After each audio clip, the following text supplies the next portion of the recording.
अब वो कानून बनाने के लिए लड़ाई आज की नहीं है, 5000 साल पहले गौतम बुद्ध जी ने शुरू की थी।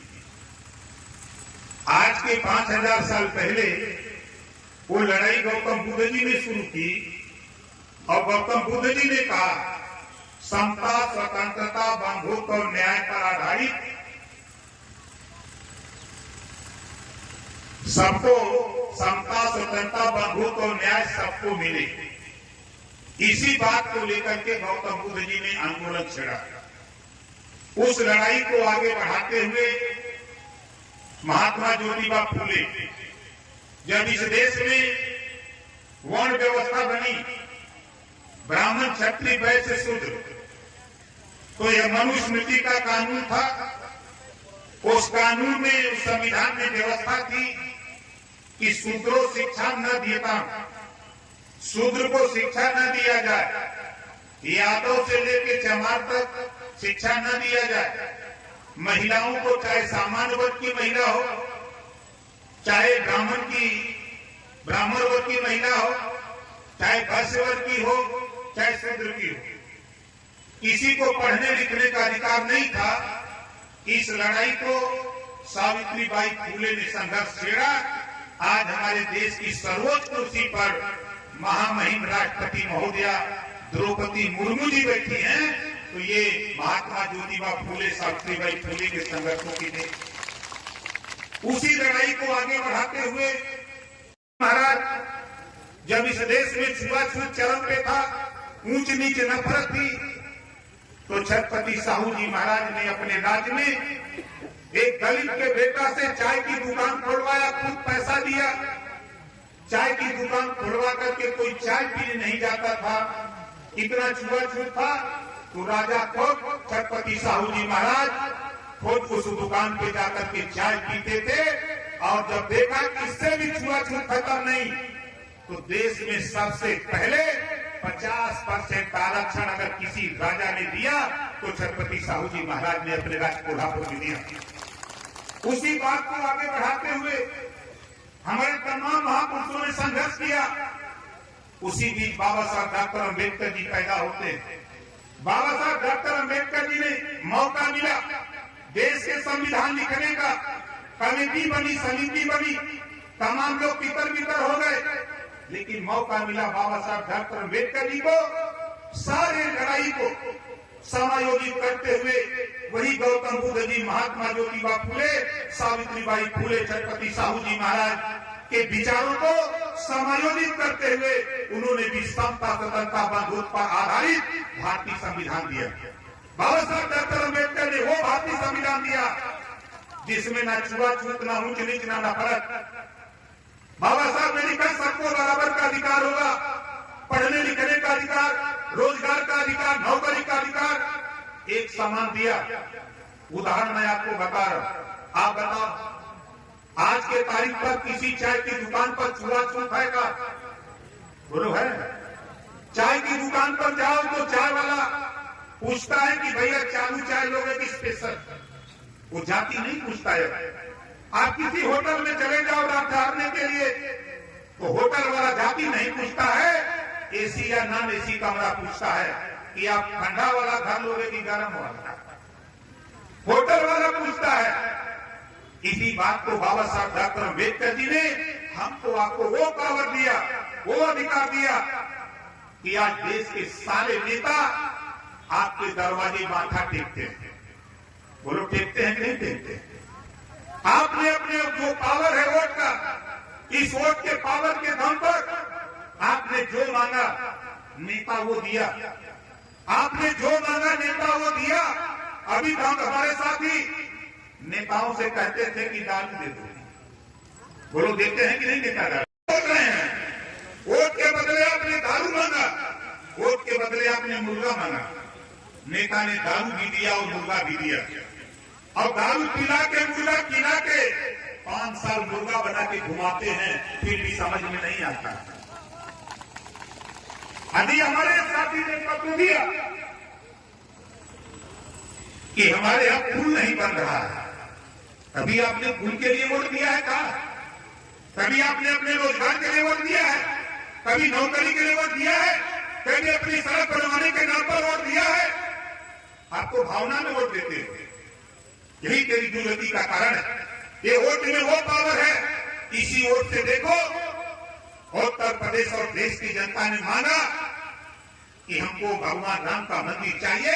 इसी वोट के दम पर भगवान राम का मंदिर अयोध्या बन गया, इसी वोट के दम पर।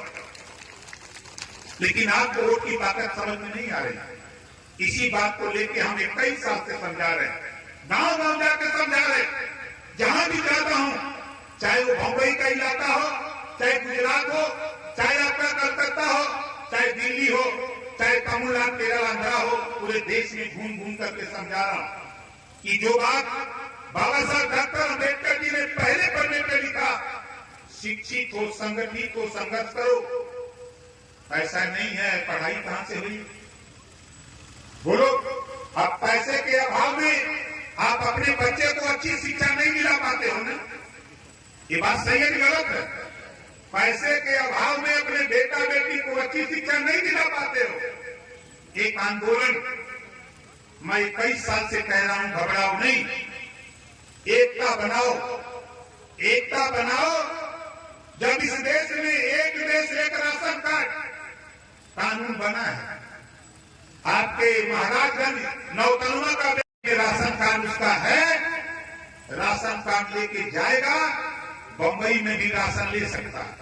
बंबई वाला अगर यहाँ के राशन ले सकता है तो फिर वन नेशन वन एजुकेशन, एक देश एक समान शिक्षा, दोहरी शिक्षा समाप्त होनी चाहिए। गरीबों को फ्री शिक्षा का कानून देश में लागू होना चाहिए, इस बात का ऐलान। आप बताओ, दो तरह की शिक्षा है कि नहीं? अमीर का बेटा कॉन्वेंट में, प्राइवेट में कर से कंप्यूटर, और गरीब का बेटा सरकारी स्कूल में कर से कबूतर। दो तरह की शिक्षा है। भारतीय समाज पार्टी ऐलान करती है, घबराओ नहीं। अब ओम प्रकाश राजभर देश की नब्ज को पकड़ लिया। इसी 18 जुलाई 2023 को देश के प्रधानमंत्री जी के सामने कहा, जब एक देश एक राशन कार्ड बन सकता है, एक देश एक चुनाव की कानून बनाने की तैयारी हो सकती है, तो एक देश एक समान शिक्षा बनाने का भी कानून देश में लागू होना चाहिए। बोलो, होना चाहिए कि नहीं होना चाहिए? कितने लोग चाहते हो कि होना चाहिए? होना चाहिए। दूसरी चीज देखो, यहाँ कितने लोग हो ईमानदारी से हाथ उठाना। एक बीमारी हमने पकड़ा है,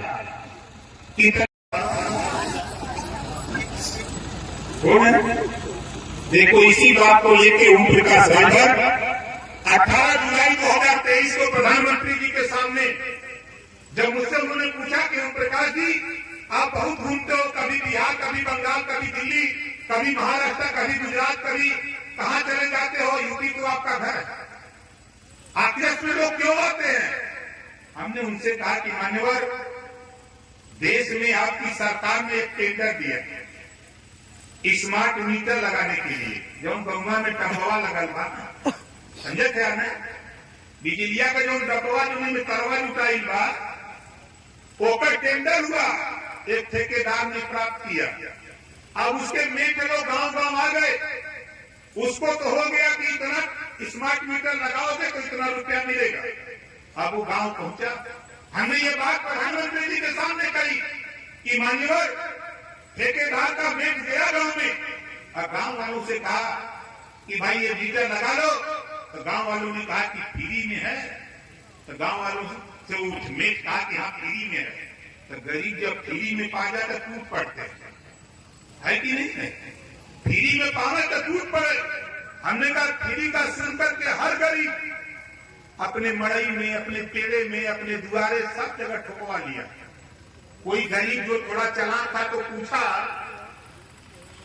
कि ठेकेदार साहब बिजलियों के बिलिया फ्री रही? तो वो समय स्मार्ट मीटर लगाने के बहाने वो झूठ बोल के चला गया कि बिजलियों फ्री रही। अब गरीब सोचा कि फ्री का माल बा, बिजली फ्री आई। अब वो करे बाद उसका तो काम हो गया, वो लगा के चला गया। से कहा कि मान्यवर, आज आपके पूरे देश की हालत ये है, और खासतौर से उत्तर प्रदेश की हालत है कि हर गरीब के यहाँ 20,000, 15,000, 25,000, 50,000, 1-1 लाख रुपया तक बिल गरीबों के घर पहुंच गया है। इस बिल को आपको माफ करना पड़ेगा, तब जाकर के बात बनेगी। इस बात को आप नोट करिए। आप बताओ, देश है, देश तो एक है। आप झांक के देखो दिल्ली, झांक के देखो चले जाओ पंजाब। देश में 2 प्रदेश है, संविधान एक है। 2 प्रदेश में घरेलू बिजली का बिल माफ है। तो ओम प्रकाश राजभर तो यही चाहता है कि जब पंजाब और दिल्ली में घरेलू बिजली का बिल माफ है, तो उत्तर प्रदेश में भी घरेलू बिजली का बिल माफ होना चाहिए। बताओ कितना लोग माफ कराना चाहते हो? चाहते तो सब लोग हो, लेकिन लड़ाई कौन लड़ेगा? देखो आगे, आप ये मत सोचो काम पे लगे हैं। जो बात 543 मेंबर ऑफ पार्लियामेंट, 543 सांसदों की हैसियत नहीं है कि जो तेरी बीमारी प्रधानमंत्री के सामने कह दे, वो हैसियत तेरे नेता ओम प्रकाश राजभर के पास है। सीना ठोक के बोला और कहा कि मान्यवर, दुनिया के तमाम देशों में गरीबों का इलाज फ्री हो रहा है। आप बड़े उदारवादी हो, गरीबों की बात बहुत करते हो। तमाम योजना गरीबों के इलाज के लिए तो बनाओ, लेकिन सारी योजना बंद करो, एक योजना लागू करो। कोई गरीब किसी जाति धर्म का हो, बीमार होकर ऑपरेशन कराना, चाहे वो प्राइवेट में इलाज करावे चाहे सरकारी में, जितना रुपया लगे उतना रुपया सरकार दे। इस तरह का कानून देश में बना करके आप पेश करो। बोलो, सही कहा कि गलत कहा? सही कहा ना? ले आऊंगा, आपके सामने दिखाऊंगा। जो बात कमरे में किया हूं प्रधानमंत्री के सामने, आपके सामने प्रधानमंत्री जी को बैठा करके उनके सामने इसी बात को डंके की चोट को प्रकाश राजभर कहेगा।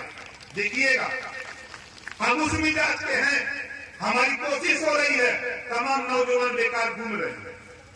बोलो, घर में नौजवान बेकार है कि नहीं?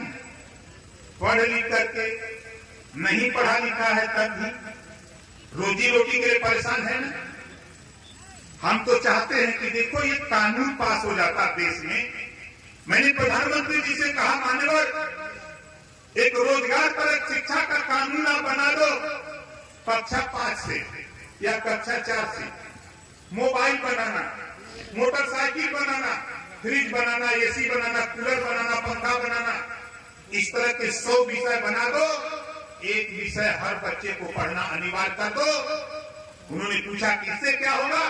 मैंने कहा, जिस दिन बच्चा विद्यालय 4 साल 5 साल बाद छोड़ेगा, उसके हाथ में हुनर होगा। कहीं भी मोबाइल बनाना, मोबाइल की दुकान पे जाकर 3-4 महीने वो प्रैक्टिस कर लेगा, रिहर्सल कर लेगा, तो दुकान खोलकर अपने परिवार में रहेगा और 500 रुपया कमा करके अपने परिवार की जीविका भी चला लेगा। बोलो, सही कहा कि गलत कहा? ये रोजगार परक शिक्षा, रोजगार परक शिक्षा लागू कराने के लिए हम अनवरत संघर्ष कर रहे हैं। हमारा अनवरत प्रयास है कि ये काम हो। हमने एक सवाल और प्रधानमंत्री जी से बड़ा तगड़ा पूछा था। उसमें गृह मंत्री जी अमित शाह जी से थोड़ा हाथ ताक हो गया भाई। उन्होंने कहा कि ये बात आप क्यों बोल रहे हैं? इस नाते बोल रहा हूं कि जब देश की आजादी की लड़ाई लड़ी जा रही थी राष्ट्रपिता महात्मा गांधी जी के नेतृत्व में, राष्ट्रपिता महात्मा गांधी जी का प्रदेश गुजरात, राष्ट्रपिता महात्मा गांधी जी का प्रदेश गुजरात, सरदार वल्लभ भाई पटेल जी का Pradesh Gujarat.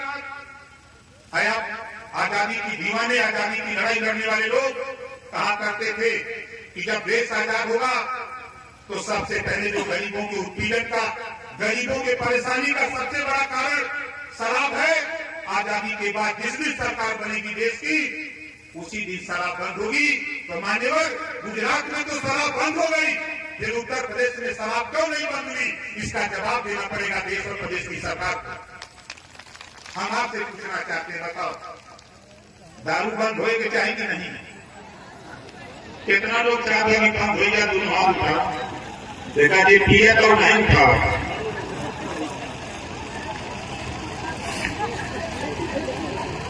Power is the master की।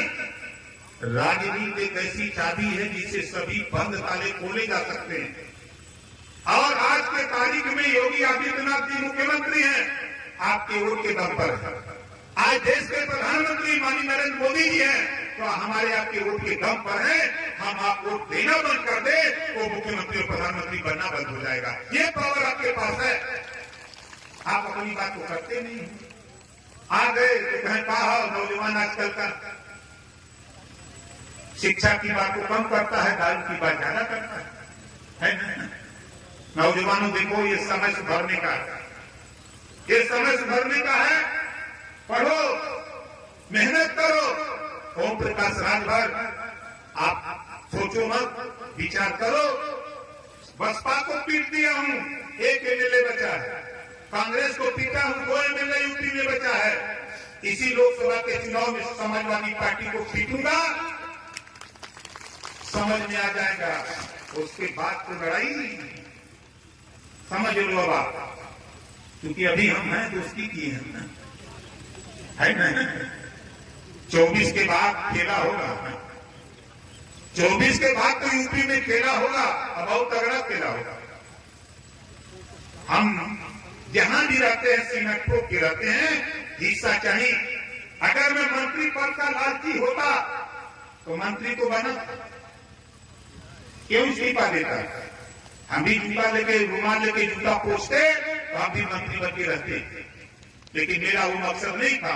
मेरा मकसद वो था कि जो 27% पिछड़ों को आरक्षण लागू है, उस लड़ाई को हमने लड़ करके पूरे रिटायर्ड जज हाई कोर्ट माननीय राघवेंद्र सिंह जी के नेतृत्व में योगी जी से कह करके कमेटी बनाया, 7, 9, 11 बंटवारा करा दिया।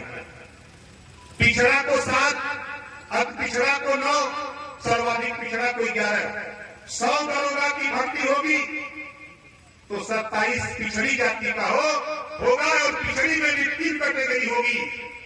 जो सबसे मजबूत पिछड़ा में है वो 7%, जो उससे कमजोर है वो 9%, जो सबसे कमजोर है उसको 11% देने का हमने जांच करा करके रिपोर्ट तैयार करा दिया। तो लागू नहीं हुआ। लोगों ने हमको समझाया कि इस चुनाव में नहीं लागू होगा। हमने कहा कि अब ओम प्रकाश राजभर चला जाए, सुहेल देव थमा दिया इस्तीफा गृह मंत्री जी को, प्रधानमंत्री को, और वहां से आ गया लखनऊ, मुख्यमंत्री को इस्तीफा दे दिया और जाके राज्यपाल को लेकर के मैदान जंग आगे खड़ा हो गया कि हमारी लड़ाई अब आप सामने सामने होगी। हम भी बोलेंगे, आप भी बोलो, हम जनता के बीच में जनता को जागृत करेंगे। हमको दे दिया इस्तीफा। हमारा मकसद वो नहीं, हमारे लिए मंत्री पद नहीं, हमारे लिए गरीबों आपको अधिकार दिलाना सबसे बड़ा मंत्री पद होगा। जिस दिन हम आपको अधिकार दिला देंगे उस दिन हमारी लड़ाई का विजय होगा। और राजभर भाइयों, आप बताओ, 500 साल भगवान राम को मंदिर में ले आने में लगा भारतीय जनता पार्टी को। 500 साल लगा ना।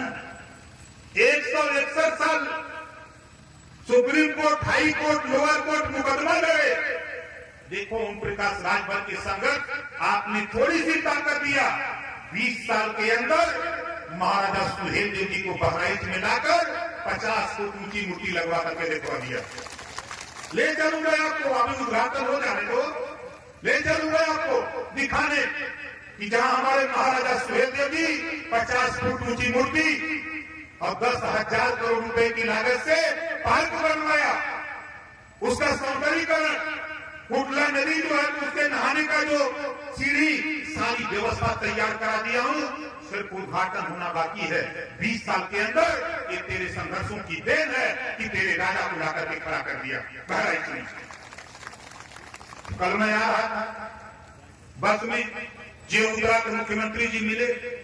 मुख्यमंत्री जी ने कहा कि ओम प्रकाश भगवान राम को ले आने में, हमने कहा कि हमें तो 20 साल लगा। कहा कैसे? हमके आप भी गए थे ना कि बहराइच, आपने देखा कुटला नदी?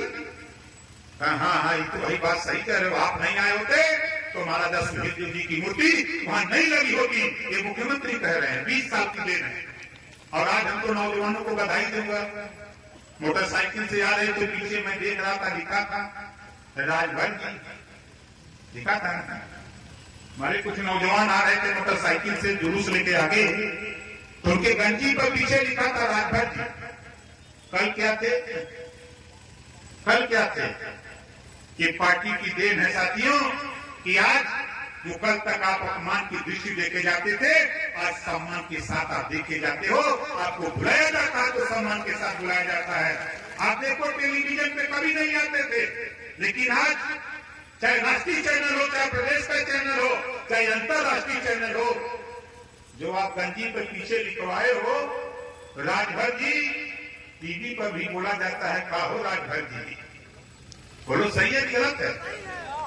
आप उठा के देखो, गूगल बाबा को मजबूर कर दिया अपने इतिहास के लिए, गूगल बाबा को भी मजबूर कर दिया, देश के प्रधानमंत्री को मजबूर कर दिया, देश के राष्ट्रपति को, गृहमंत्री को, मुख्यमंत्री को, सारे दल के नेताओं को मजबूर कर दिया कि अब आपको भी महाराजा सुहेलदेव जी की जय बोलना पड़ेगा, वरना हालत बिगाड़ देंगे महाराजा सुहेलदेव।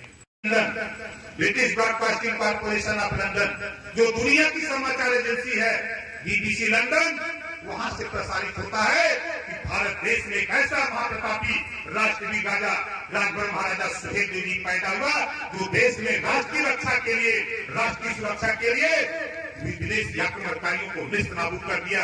157 साल तक कोई आंख नहीं दिखा सका भारत पर।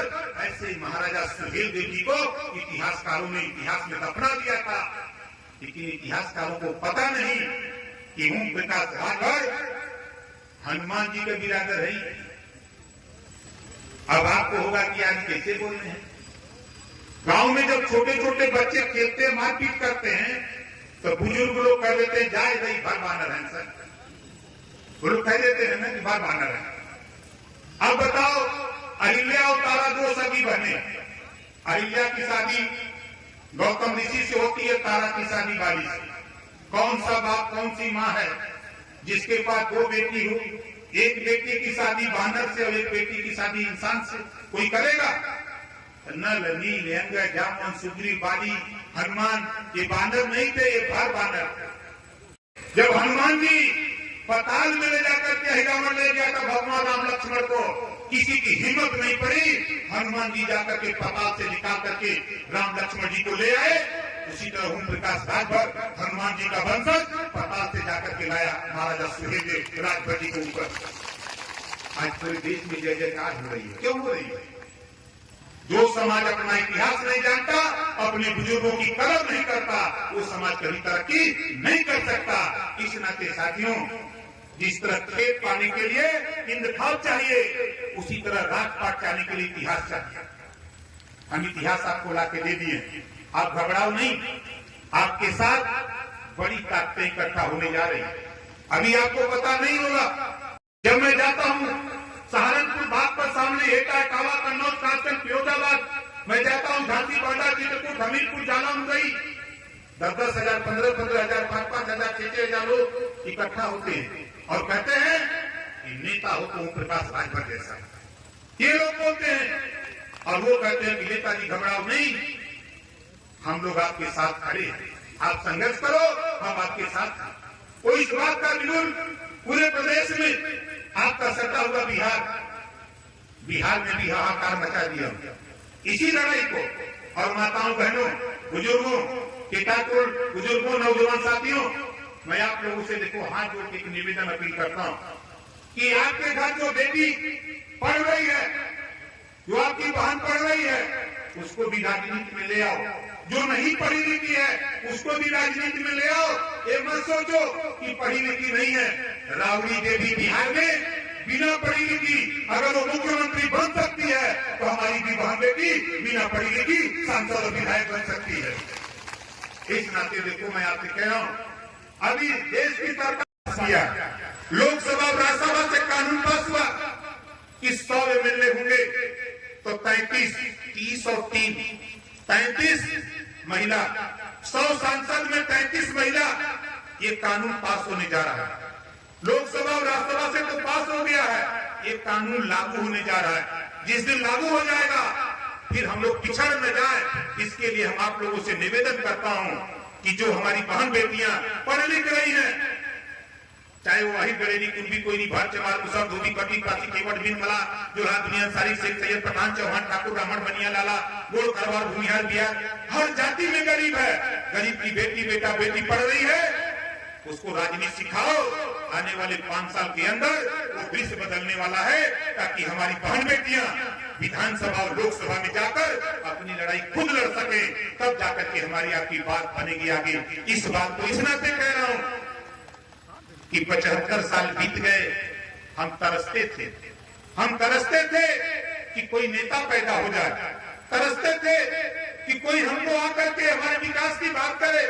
लेकिन आज हमको तो खुशी होती है कि जब मैं दिल्ली एयरपोर्ट पर उतरता हूं, बॉम्बे एयरपोर्ट पर उतरता हूं, कलकत्ता उतरता हूं, जहां जाता हूं उतरता हूं, तो वहां सैकड़ों लोग सेल्फी लेने के लिए, कुछ लोग तो दूर से देखो ये राजभर जी जा रहे हैं, यही टीवी में बड़ा तगड़ा बोलते हैं। लगता है कि नहीं लगता है? हमारे मुसलमान भाई ये लोग पता नहीं मोहम्मद साहब को मानते हैं, जानते तो हैं, मानते नहीं। ये लोग बाजा बजाते हैं दूसरे का, बहारों फूल बरसाओ तेरा महबूब आया। अरे हम तुम लोग से पूछी लगे तो हर महबूब कहिया लिया। 9% आबादी यादव की, 4 बार मुख्यमंत्री, 20% आबादी मुसलमान की बाजा बजाओ तो दूसरे का, कभी कांग्रेस का बाजा तो कभी सपा का तो कभी बसपा का, कि घूम घूम बाजे बजाओ। बाजा बंद करो, सोचो। नौकरियों में 38% थे मुसलमान भाइयों, 38%। कांग्रेस ने, सपा ने, बसपा ने इतना विकास किया, आज नौकरियों में 1% नहीं रह गए हो। यही तेरी दुर्गति का कारण है, यही तेरी दुर्गति का कारण है। सपा ने सिर्फ दिया तो नफरत के सिवा कुछ नहीं दिया है, और दिया तो आप मरो। कब्रिस्तान की छड़ देवाली घेरवा दिया, उसी में जाके गड़ो, मरो, और इसके अलावा कुछ दिया है क्या? यही तो दिया। हम बोलते हैं तो बुरा लगता है। इस नाते मैं कहता हूं, देखो खुदा उसी की मदद करता है जो खुद अपनी मदद के लिए तैयार है।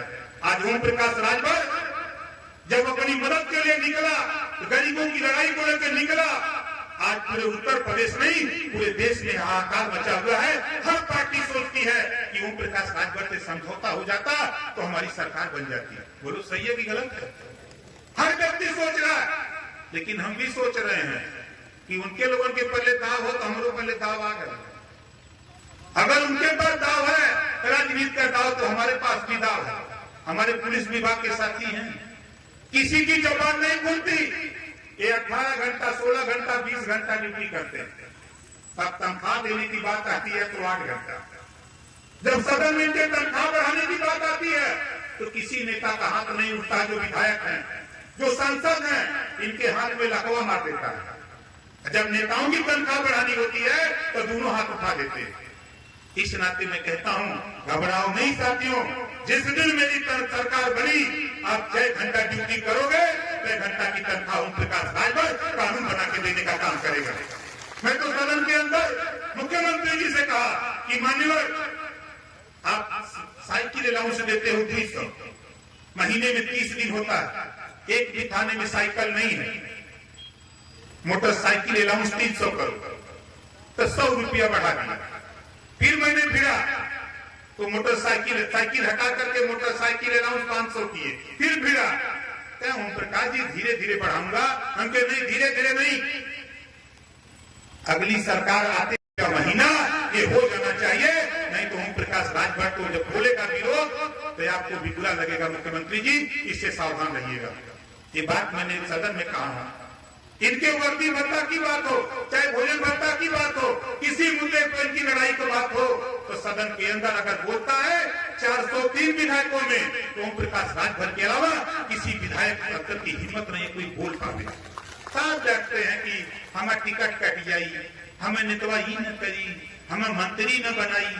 लेकिन ओम प्रकाश राजभर 25 करोड़ आबादी उत्तर प्रदेश की है, 25 करोड़ में किसी से नहीं डरता हूं। डरता हूं तो सिर्फ ऊपर वाले से डरता हूं, नीचे किसी से नहीं डरता हूं। आप लोग बताओ, आप लोग डरते हो? बोलो कितने लोग डरते हो? आप लोग डरते हो?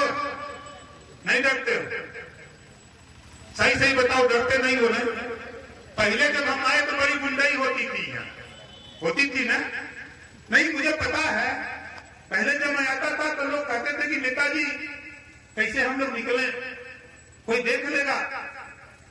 लेकिन आज सोचो कि 20 साल का ये संघर्ष, ओम प्रकाश राजभर, वो बड़े बड़े गुंडे जेल की सलाखों में मजा काट रहे हैं, आप सड़क से घर से बाजार आकर के मजा काट रहे हो। बोलो सही है गलत है? डरता वही है जिसको डरवाया जाता है, डरवाने वाले को ही डरवा दो। हम तो कहते हैं, हमने तो बोला था जब मैं मिनिस्टर था तब भी बोला था, सोनभद्र में बोला था, गया था इटावा वहां भी बोला था, जहां भी जाता, अभी औरंगाबाद गया था वहां भी बोला था कि देश में अगर कोई गुंडा है तो ओम प्रकाश राजभर से बड़ा गुंडा कोई नहीं है। कि नोट कर लेना, निकले पहले वोट है वह गुंडा है, बोला हो कि नहीं है। अब ये माफिया है चाहे कोई माफिया, सब ओम प्रकाश राजभर के सलूट मारता है, चाहे जितना जने हो। ये अपने के ताप लगा तो चाहे बिहार, चाहे यूपी, चाहे बंगाल, पूरे देश का बात करते हैं। वो ताकत आपको साथियों, आपकी ताकत के दम पर देश के बड़े बड़े माफिया गुंडा ओम प्रकाश राजभर को सलूट मारते हैं। हास्य लोग मानते हैं। विधानसभा के अंदर एक बार अंदर मुख्तार अंसारी को बाहर ब्रिजेश सिंह गेट पर खड़े थे, हड़कंप मच गया पूरे विधानसभा में। मैं मिनिस्टर था, लोगों ने कहा कि मंत्री क्या सारे माफिया। उसी दिन राजा भैया, उसी दिन धनंजय सिंह, 7 बड़े बड़े माफिया की सूची वाले लोग आ गए हमसे मिलने बारी बारी। पूरी विधानसभा में सचिवालय में हड़कंप मच गया कि यार ये मंत्री कैसा है कि कुल यही कहीं जाते क्यों आ रहे थे। सबको नशा वोट का था, वोट के लिए सब लोग सलाम कर रहे थे। तो साथियों, पावर आपके पास है, जो वोट का आपके पास पावर है, इसी पावर के दम पर आपको सारे नेता सलूट मारते हैं। अगर बाबा साहब डॉक्टर अम्बेडकर जी ने आपको वोट का पावर नहीं दिया होता, आज कोई आपको सलाम करने, आपको दारू मुर्गा पैसा देने आपके दरवाजे नहीं आता, अपने घर बैठा रहता, वहीं से चुन लिया जाता। आज से यहाँ आए हो जितने लोग, यहाँ से शपथ लेके जाओ, चाहे गौतम बुद्ध जी की, चाहे भगवान राम की, चाहे भगवान की, चाहे अल्लाह की, यहाँ से कसम लेके जाओ कि बोलो दारू पर बिकोगे आप लोग? कितने लोग दारू पर नहीं बिकोगे? हाथ उठाओ, सोच लो, विचार कर लो। ये तेरा नेता 21 साल बीत गया, 22वां चालू है, 22 साल हो गया, दूसरा नेता भाग गया होता घर, लेकिन तेरे पीछे तुझे अधिकार दिलाने के लिए मैंने क्या क्या नहीं किया। किससे पंगा नहीं लिया? देश की सरकार से पंगा लिया, प्रदेश की सरकार से पंगा लिया, बड़े बड़े पहलवानों से पंगा लिया, बड़े बड़े माफियाओं से पंगा लेकर ओम प्रकाश राजभर तुझे अधिकार दिलाने के लिए रात दिन संघर्ष करता रहता है। मुझे चिंता नहीं, जाको राके साइया मार सके न को, बाल न माता कर सके बैरी जब सारा हो। मुझे चिंता नहीं, मुझे चिंता है तो सिर्फ आप लोगों की चिंता है। इस नाते आपसे कहूंगा कि ये लड़ाई हम सबकी है, हम सब मिल करके इसी 17 तारीख को गोरखपुर मंडल, ये गोरखपुर मंडल में आता है ना जिला, गोरखपुर मंडल में बुद्धा पार्क है, कुशीनगर मुख्यालय थे, वहां महाराजा सुहेल देव जी का भव्य मूर्ति पूजन होगा। आप लोगों को भी चलना है। बोलो कितने लोग चलोगे? कैसे चलोगे? पैसा तो खत्म हो गया है ना? पैसा खत्म हो गया है ना? नहीं, सही बात है, पैसा खत्म। हमारे नेता लोग आप लोगों से आके मांग जाते, यहाँ तक पहुंचाए हैं। हमारे नेता लोग, हमारे कुछ नेता लोगों के पास माल है ना? अब भाई हम लिया है, मनोज सिंह खबर कोई नहीं को लिया है, बगल हो जाओ यार, मुरली जी का बैठने दो आप लोग। इनकी बिरादरी के पास बहुत रुपया है, ज्यादा नहीं, इनसे हम 100 बस ले लेंगे। बोलो कितने लोगों को बस चाहिए चलने के लिए? बस कोई दे देंगे? तेल भराओगे? नहीं भराओगे? नहीं, सही नहीं बताओ, तेल भी मत भराना, जाने दो। तेल का भी जुगाड़ कर लेते हैं, बोलो तेल का भी जुगाड़ कर ले। तो तो हमारे जिलाध्यक्ष मुरली राजभर, जोरदार ताली बजा के मुरली जी का स्वागत करूं। हमारे बहुत पुराने नेता हैं सीताराम। जय सुहेलदेव, जय सुहेलदेव। भारतीय समाज पार्टी जिंदाबाद, भारतीय समाज पार्टी जिंदाबाद, भारतीय समाज पार्टी जिंदाबाद।